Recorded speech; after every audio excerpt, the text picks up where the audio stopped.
अस्सलाम वालेकुम प्यारे बच्चों, मैं हूं आपका ऑनलाइन टीचर सर एहसन और मैं आपको पढ़ा रहा हूं सोशल स्टडी। तो प्यारे बच्चों, आज हम क्लास थर्ड का तीसरे चैप्टर का थर्ड लेसन स्टार्ट करने जा रहे हैं, जिसमें पेज नंबर 27 और 28 स्टडी करेंगे। ठीक है प्यारे बच्चों, लास्ट टाइम हमने पानी के बारे में काफ़ी मालूमात हासिल कर ली थी कि पानी हमारी ज़मीन पे कितना % मौजूद है, इसके अलावा किन किन शक्ल में पाया जाता है, समंदर और बहर के दरमियान फ़र्क हासिल कर लिया था।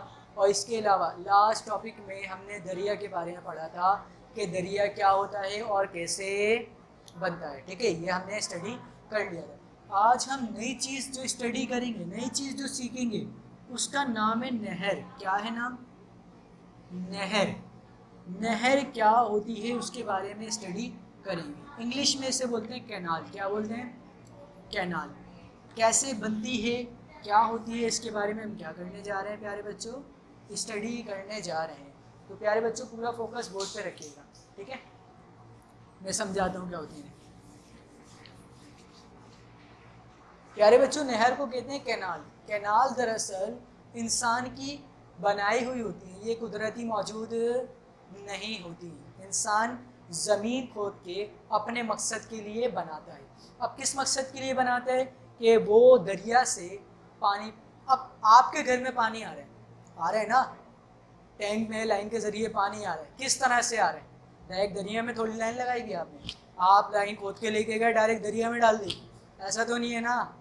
कोई बड़ी सी लाइन आ रही है जो कि पानी आप तक पहुँचा रही है, उसके अंदर से आपने लाइन जोड़ी, उसके बाद आप तक पहुँचा रही है ना। ऐसा तो नहीं है आपने लाइन डाली और लाइन डायरेक्ट दरिया में गई, दरिया से डायरेक्ट पानी आपके घर में आ रहा है, ऐसा तो बिल्कुल नहीं है।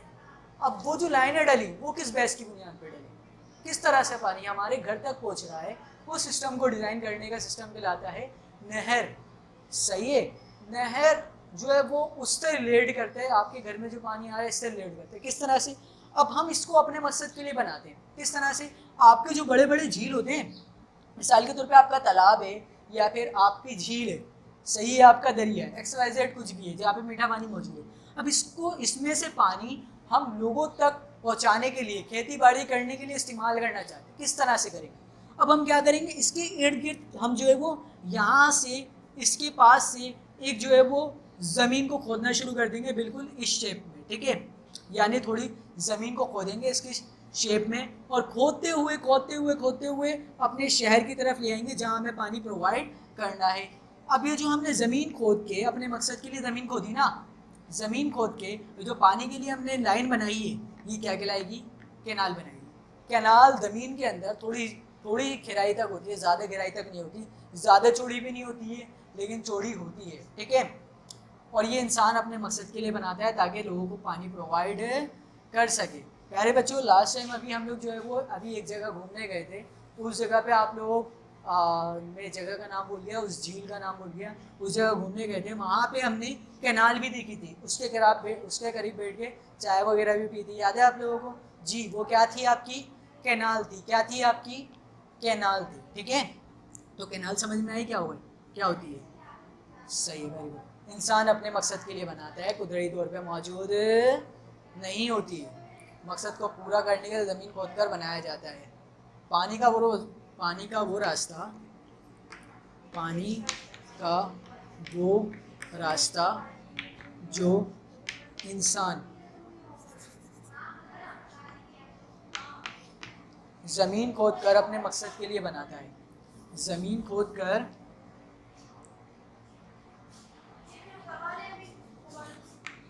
ज़मीन खोदकर अपने मकसद के लिए बनाता है। वो क्या कहलाती है प्यारे बच्चों? वो नहर कहलाती है। और इससे लोगों को, उससे दरियाओं से, नदियों से, झील से पानी, तालाब से पानी हासिल करके लोगों तक पानी मुहैया किया जाता है। खेती बाड़ी करने के लिए पानी इस्तेमाल किया जाता है। कुछ नहरें ऐसी भी होती हैं जो दो समंदरों को आपस में मिलाती हैं। सही है, यूरोप में जो है वो एक कैनाल बनाई गई थी जिसका नाम था स्विस कैनाल। सही है, 1869 में। कब? 1869 1959 में एक कैनाल बनाई गई थी जिसका नाम क्या था? Swiss canal. क्या नाम था? Swiss canal.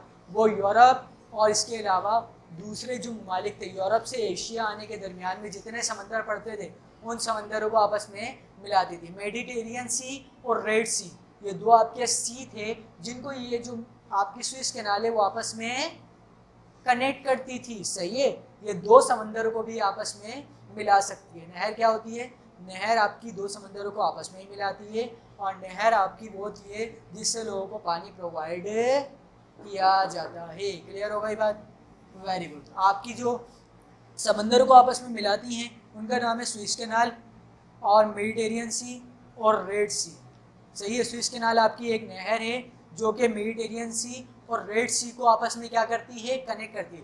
ये आपका रेड सी है और ये आपका मेडिटेरियन सी है। अब बीच में जो है खुशकी वाली जगह है। अब बीच में खुशकी वाली जगह वो छोड़ के हमने एक कैनाल निकाल दी। कैनाल जैसी हमने निकाली, ये कैनाल मेडिटेरियन सी को भी और रेड सी को भी आपस में क्या कर देगी?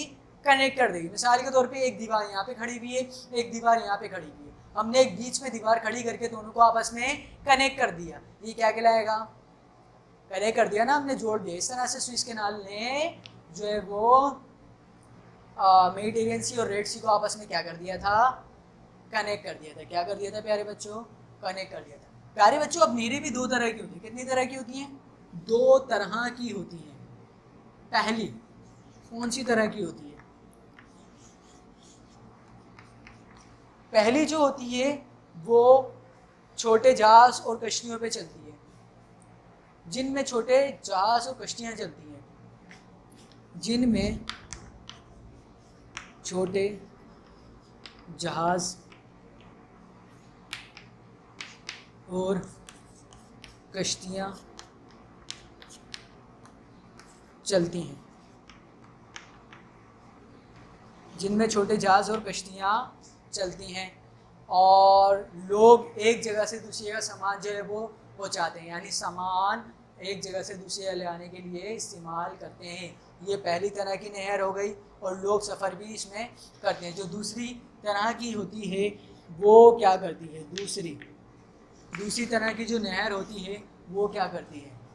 दूसरी तरह की नहर दरियाओं के पानी को क्या करती है? दरियाओं के पानी को, ये वाला काम करती है जो कि मैंने आपको बताया।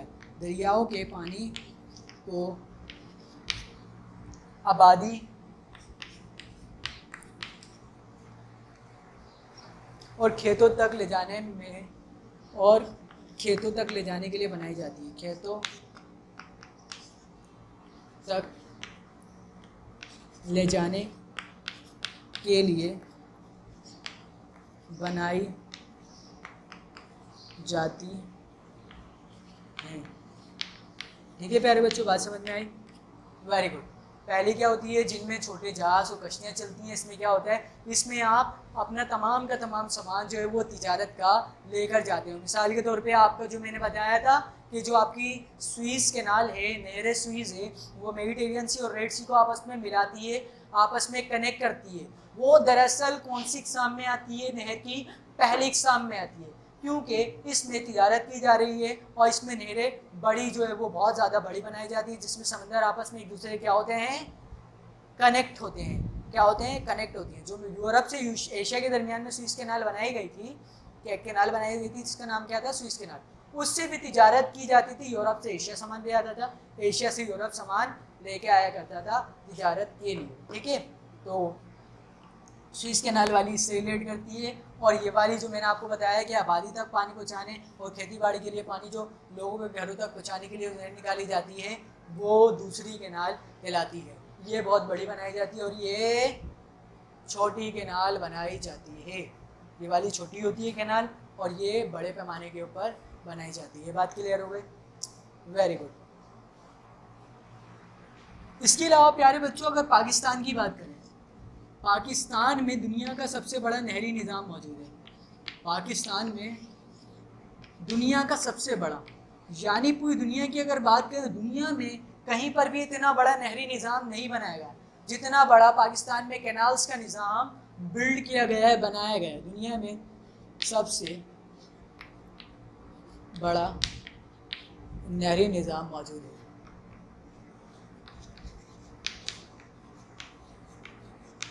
मौजूद है। ठीक है प्यारे बच्चे, ये बात क्लियर हो गई आपको। नहर क्या होती है, पहली टाइप इसकी, दूसरी टाइप इसकी, और पाकिस्तान में दुनिया में सबसे बड़ा नहरी निज़ाम मौजूद है, कहीं पर भी मौजूद नहीं है। तो प्यारे बच्चों नहर क्लियर हो गई, नहर क्या होती है। Very good. प्यारे बच्चों एक लड़का है जो कि नहर के करीब रहता है, सही है। उसने अपनी कहानी बताई है, छोटी सी है, जल्दी से फिंगर रखिए, आपको बता देते हैं। मेरा नाम अकबर है, मेरा गांव सूबे पंजाब के एक इलाके पोटोहार में वाक़ है। मेरे दादा बताते हैं कि पहले ये इलाका बंजर था। बंजर से मुराद बिल्कुल सख्त ज़मीन थी, बिल्कुल खोखली ज़मीन थी, बिल्कुल सख्त थी। वहाँ पे खेती बाड़ी वगैरह कुछ भी नहीं हो सकती थी, और यहाँ कोई आबादी नहीं थी। अब जो इलाका बंजर होगा, जहाँ पानी मौजूद नहीं होगा, क्या वहाँ पे आबादी मौजूद होगी, नहीं होगी मौजूद। बाद में दरियाए सिंध से एक नहर निकालकर इस इलाके में खेती बाड़ी शुरू की गई। उसके बाद क्या किया गया प्यारे बच्चों, दरियाए सिंध से क्या निकाली गई, एक नहर निकाली गई। जिस तरह से मैंने आपको बताया दरियाए सिंध है, इसमें से एक नहर निकाली, खोद के अपने मकसद के लिए निकाली, और निकाल के पोटोहार के इलाके में ला के उसको छोड़ दिया, और वहाँ पे उससे खेती बाड़ी करना शुरू कर दिया। यहाँ से इसका पानी यहाँ पे आएगा, बिल्कुल आएगा। ठीक है, इस तरह से वहाँ पे पानी गया, और पानी जाने की वजह से वो जगह खुशहाल हो गई। नहर ने देखे कितना फ़ायदा पहुँचाया। पानी की वजह से यहाँ लोगों ने रहना शुरू किया, और रफ्ता रफ्ता पूरा गांव आबाद हो गया। तो प्यारे बच्चों पोटोहार की कहानी समझ में आई। पोटोहार एक बंजर इलाका था, वहाँ किसी किस्म की आबादी मौजूद नहीं थी, लेकिन जब नहरी निज़ाम कायम हुआ, जब दरिया सिंध से एक नहर निकाली गई और पोटोहार के इलाके में छोड़ी गई, तो लोगों ने वहाँ खेती बाड़ी करने शुरू कर दी इस पानी से। जब खेती बाड़ी करने शुरू कर दी, तो आहिस्ता आहिस्ता बहुत सारे लोगों ने वहाँ पे आके रहना शुरू कर दिया और खेती बाड़ी करना शुरू कर दी। इस तरह करते करते करते करते वहाँ नहरी निज़ाम जो है वो चल दिया, और बहुत सारे लोग आके उन्होंने रहना शुरू कर दिया, और बहुत सारे लोगों ने एक गाँव की शक्ल को दरियाफ्त कर लिया, एक गाँव बना लिया। क्लियर हो गई बात, वेरी गुड, सही। तो आज हमने क्या स्टडी किया, नहर कैनाल के बारे में स्टडी किया, क्या होती है, इसकी पहली टाइप पढ़ी और दूसरी टाइप पढ़ी, और पाकिस्तान के बारे में स्टडी किया, पाकिस्तान में नई निज़ाम किस तादाद में मौजूद है। तो प्यारे बच्चों जल्दी से इसे कॉपी कर लीजिए, वेरी गुड, कॉपी कर लिए।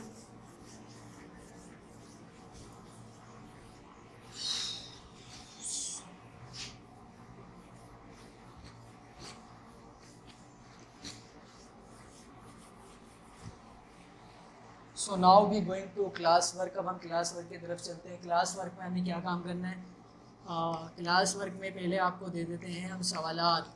नहर क्या होती है, सवालात, जवाब आप खुद लिखेंगे। पहला सवाल, नहर क्या होती है।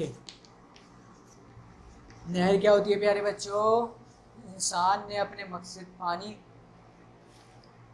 पानी का वो रास्ता जो इंसान ने अपने मकसद को पूरा करने के लिए ज़मीन खोदकर बनाया है, वो क्या कहलाती है, नहर कहलाती है। तो यहाँ पे पूरा जवाब आप लिख लीजिएगा, नहर की हेडिंग में पहले लाइन। अगर जवाब ना मिले तो ये लिख लीजिएगा, ठीक है, वेरी गुड।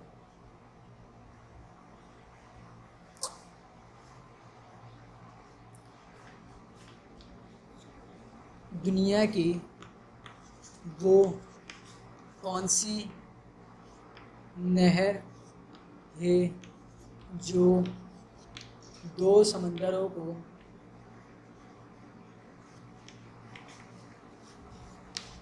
आपस में मिलाती है। प्यारे बच्चों क्या लिखेंगे, स्विस कैनाल, बस शॉर्ट फॉर्म में आंसर लिख लेंगे, स्विस कैनाल। तो प्यारे बच्चों ये दो सवाल जल्दी से कॉपी करें क्लास वर्क के, वेरी गुड, कॉपी कर लिए,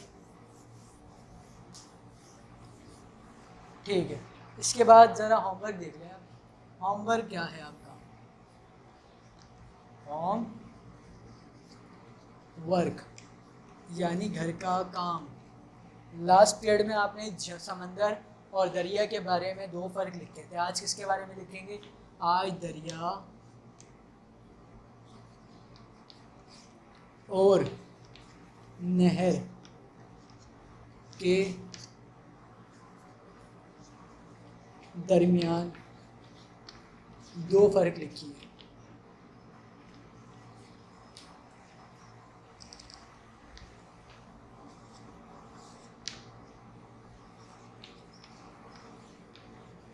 ठीक है।